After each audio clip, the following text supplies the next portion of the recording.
Hi there, so it's a long time since I've made a video on the restoration of this old Land Rover, and unfortunately today is a day that I didn't think I would be doing. I always thought I would keep this and get it finished, but my circumstances have changed. I just don't have the time to finish this Land Rover, unfortunately. So it is up for sale. And I thought the easiest way, rather than a few photos, I'm going to give you a walk around of what's done and what's needed and what you would be buying. I am looking for offers over £3,800, which I think's pretty fair. For what you're getting, it's I'd say 3/4 finished project, and all of the hard stuff's really done on it now. It's just kind of putting it back together and sorting the cylinder head out's the big job, but we'll talk about that later. So yeah, let's get on with the walk around. What we have here is the 2.25 petrol engine. It turns over, no bother. You can put a starter handle in there. You can watch back on a video and hear me actually turning it over.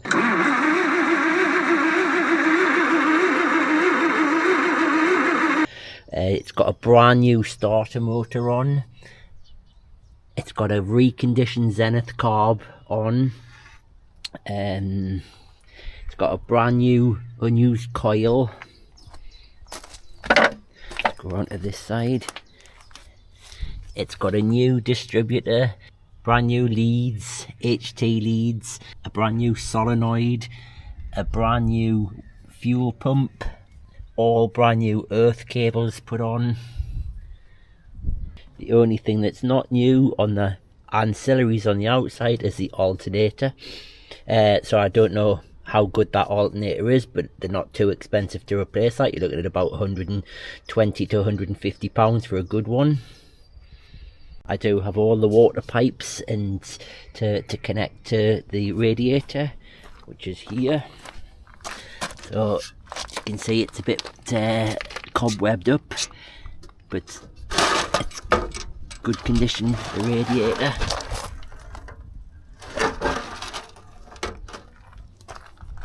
So that just needs bolted back on. But of course the big problem is it turns over no problem, but it won't actually start. And that is because the cylinder head, the valves in the cylinder head are all stuck or sticking, or some of them are. So when I did a compression test, these two last cylinders had no compression. This one had actually zero compression. These two were alright, but when I put this all back together, I noticed that the valves were sticking, and I actually just tried WD-40 in them and giving them a hammer to get them loose, but it's obviously not enough. So that is going to need either the head taken off and a brand new cylinder head put on, which could run unleaded for about £500, or if you're handy, you could take it out, take the valves out and do it all yourself and just grind the valves in, and then you should be alright. The gearbox, it all goes into gear, no problem. Some of these are a little bit stiff, they need oiled and lubricated up a little bit, but it's looking a bit messy. It needs cleaned up. What it does need is, it's got a leak from down here, so you need the drive shaft seal on the back, and the same again on the front, to stop them leaks, and obviously it just needs a good clean up.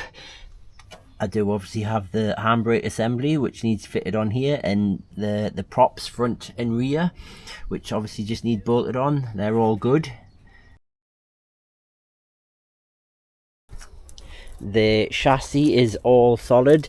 It's obviously had some work done on it. On the front end, you can see it's had front new domains welded in here, which means that it's missing its stamped numbers on there, which is quite common, but it's easy enough to re-stamp them in. That's on both sides, but you can see it's absolutely solid. Lots of new stainless steel bolts, nuts and bolts. Show you under here. Don't know how well you can see that for the sun, but it's in really good condition, the chassis. try and show you underneath it.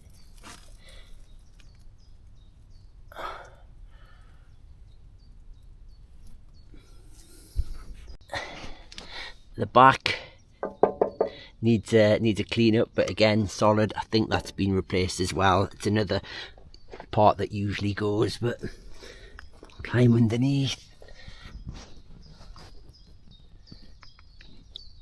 Absolutely solid chassis. Try to show you under this rear wheel.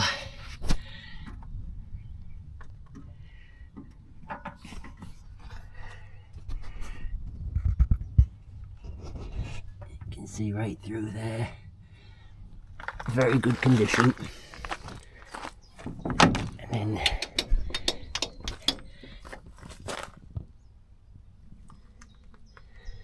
all nicely painted.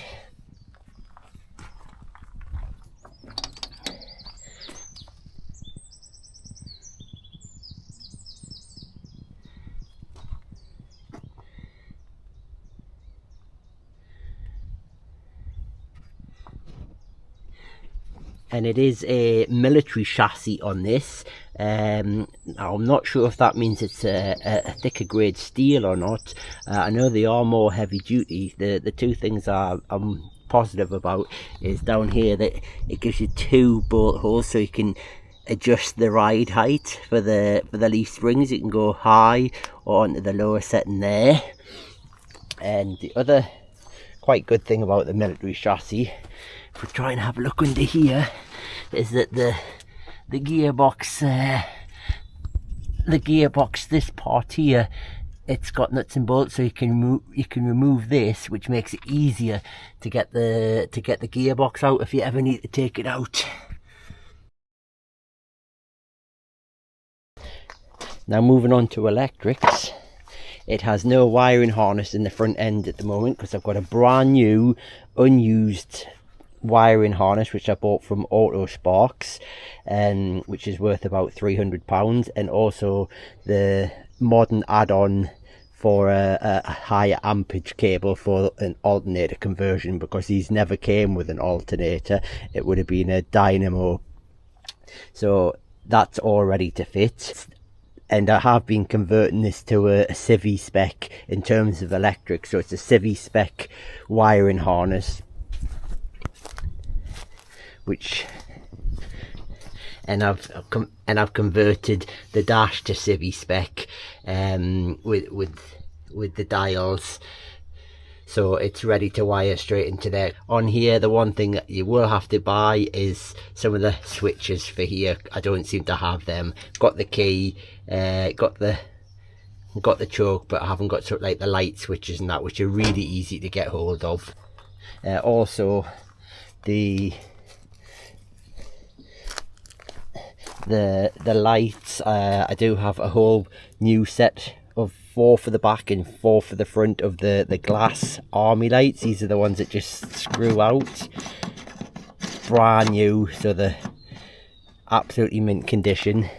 What you probably want to do is you will need to get some of the electrical components for inside of these to wire your bulbs in, because some of them are missing around the front.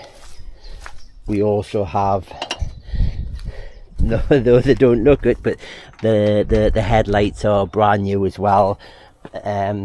Unfortunately, this is what happens when it just stands for so long. These chrome parts were brand new as well, and they've already started to rust, but they're only about a tenner to replace them, so that's simple. But these are brand new lights. So steering, I've obviously got a steering wheel, and I've got the steering column that goes through here and fastens on to this side in here. Now that could probably do with a bit of a service kit on it. I haven't done anything with it, so it's got a little bit of an oil leak, so it needs a service kit taken apart and just serviced basically and cleaned up before it goes back in. All of the steering arms that connect down here could do with a good paint, and I've got some new track rod ends for them, so that'll sort them out. the steering joints under here, as you can see, they're pretty rusty, but they probably just need a rub down, and I'm gonna guess you might want to change the track rod ends on them as well, because I've got no idea how good they are.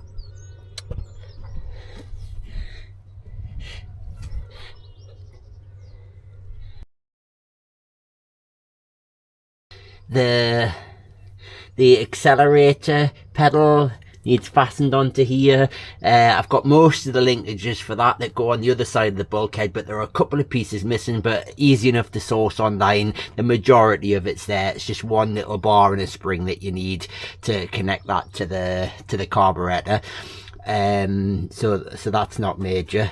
Your brake and clutch also go onto here. I've got them in the boot as well, and they just need a good clean up and just a check over and see if they're okay. They're both back onto there. So your brakes come into here, and they share a fluid housing, and I've got a brand new one of them that's nicknamed the bean can. They're worth about £80 to £100, so I've got a brand new one of them to go on. There are some of the brake and clutch lines, but you will probably need a few extra brake lines, one or two, to get you just down to the clutch down here, and the brake master junction thing down there as well. But all of the other brake lines, they're all run throughout the chassis and are all in really good condition. So another thing you won't need to worry about. The actual drum brakes, unfortunately I don't know about them. I think they were redone, but you would have to take the wheels off and check them. Again, drum brakes, not a big job. The wheels and axles, all of the wheels are in really good condition. You can see there, and the tyres are they're practically, I think they're unused. They were put on and they've just never been driven on. They're absolutely brilliant, and that's all four of them. And there is a spare one of these in really good condition as well. The axles, a little bit unknown. That's one thing I've never touched the axles yet. So as you can see, they're definitely in need of a good clean up. There's a chance that you might have to pull them apart and have a little bit of a service on them and clean it all up, as you would expect with a restoration vehicle. And again, that's the same with the back axle, although the back axle's not quite as bad. You can see the new brake lines in there, and I've never actually been into the drums, but I believe they were all done as well before I bought the vehicle. But again, it's one of them things that you would need to take apart, have a look at yourself, and replace what you need to.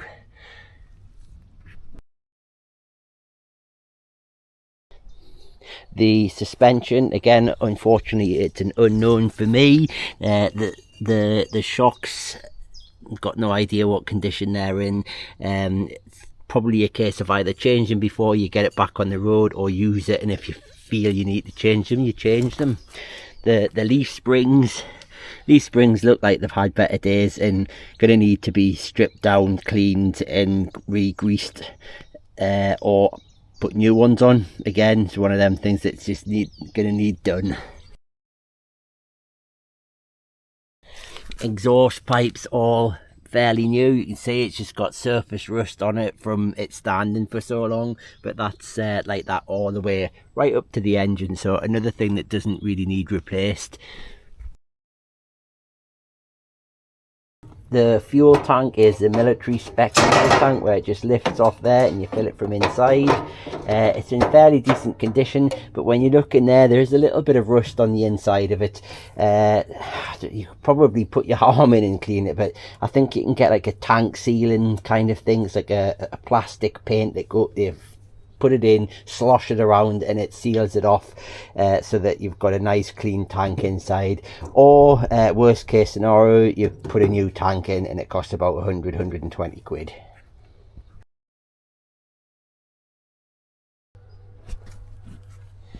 The bulkhead is in really good condition as well. I should have shown you this before I put the wings back on, but you can look back through the video. Look inside here, all solid. The whole thing's just absolutely solid, so same on both sides, no problems at all with the bulkhead, so that's really good. That's a big thing, the bulkheads and chassis. If they're rusty, then you've got big jobs, but that's all taken care of. The bodywork inside, none of this is fastened down either. As you can see in here, it all needs a good wash down and clean up, but it's in really good condition. We do have all these plates to go over the covers, but this seat box isn't fastened down. This stabilizer, the strut bar like that one there, the galvanized one, needs re-put in, and all nuts and bolted down. Seats need to be fastened down, and obviously all the floor needs to be put back in. I do have all of the floor, so it's just a case of buying new nuts and bolts really to do it. So that's it with the covers on and the seats in. This obviously all needs fastened down, so again, more nuts and bolts you need. I do think this one is fastened down. It is, yes, I've got that one fastened down. So it's just a case of a lot of nuts and bolts and putting things back together. So that's it with the seats back in. It's a little bit hard to see with this sunshine, but they are in good condition. They're not used, they've never even been hardly sat on. Unfortunately, they've got a few little marks on them, bits of paint have been spilt on them, so they'll need a good scrub to clean up, but apart from that, they're absolutely fine. Just like I said, just need a good scrub down to clean them up. I do not have the backrest one for that, never got it. So that would be something, if you needed it, you'd have to just purchase that separately. Here you can see that there's the bit that goes over there. I'm not going to fit it out because it is a little bit fiddly, but that kind of sits over there, and these are the two floor plates, which obviously I'm not sure which way around they go, if I've got that right, but yeah, that might be the other side. But got both of the floor plates. Again, just need nuts and bolts to put it down. Lots of other little bits in the back of here, air pipes, the oil filter, air filter, oil filter, lots of pipe work, cowls for the fan, all the steering and racks and everything's in here.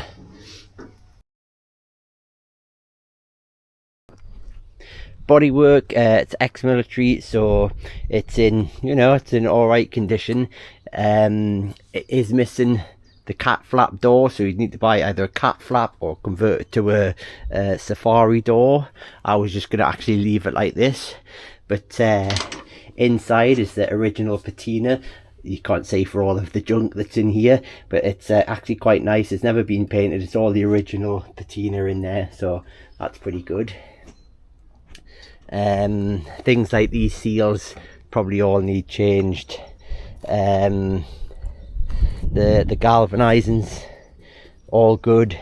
Bodywork, it's a hand painted vehicle, brush painted vehicle, so it's not perfect. And being a military vehicle, it's got lots of marks where there's been aerials and stuff, so again, not perfect, but it is what it is. It's a good old solid vehicle. The doors, I was gonna just completely replace these top parts because, to be fair, they're not brilliant condition. The bottoms are absolutely fine, nothing need doing, nice and solid, no rust in them, so that's good. It's just the top half probably could do with a good recondition or just put new ones on. And the doors are held on with the very rare military. It's got the hole for the wing mirror. Apparently these are worth a couple of £100, but don't quote me on that. The wing mirror goes on there. All stainless steel bolts being replaced in here as well, on both sides. The front bonnet, I had repainted this bonnet, but it's looking like that because it's just stood for so long outside and nothing done with it, and it just needs a rub down and repainted. But all it's aluminium, the bonnet, you can see, but all the steel work's in good condition and it's been painted, so it's got some rust protection on it, so the bonnet's fine. it all needs bolted up and tightened down and aligned and stuff. You can see that that's catching there. Pretty close, but it just needs a little bit of adjustment to get that bulkhead right, or it's either, actually it's the gap there, you can see that one, these need loosened and the door brought up a little bit.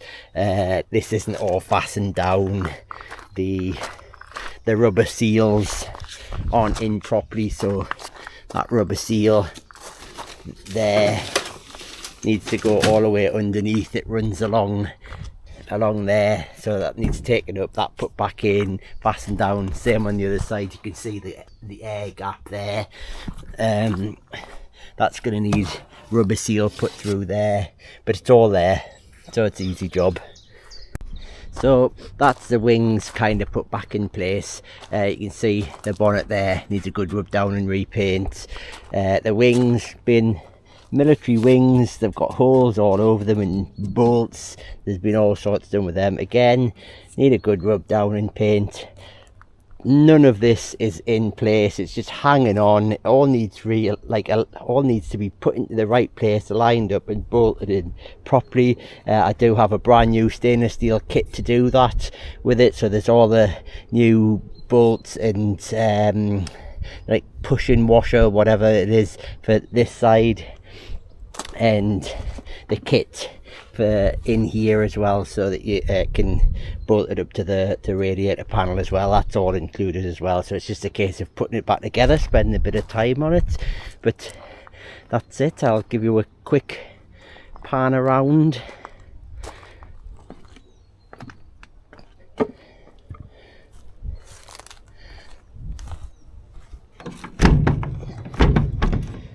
See, all needs fastened.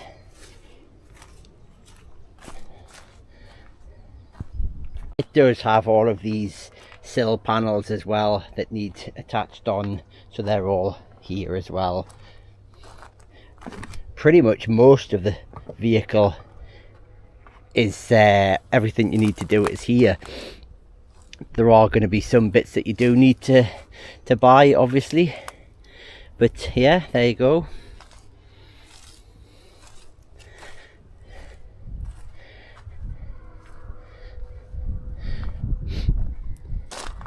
So, like I said at the beginning, I'm looking for £3,800 or offers over £3,800. I think that's a fair deal for what you're getting. If it costs you £500 for a cylinder head, and even £1,000 to do all of the rest of it, if you're doing it yourself, which most people will be, I would imagine, even at £1,000, you're going to end up with a really solid Land Rover Series 2A 109 for about £5,500, which you just kind of get them for that price in this condition, to be fair. So yeah, get in touch if you're interested.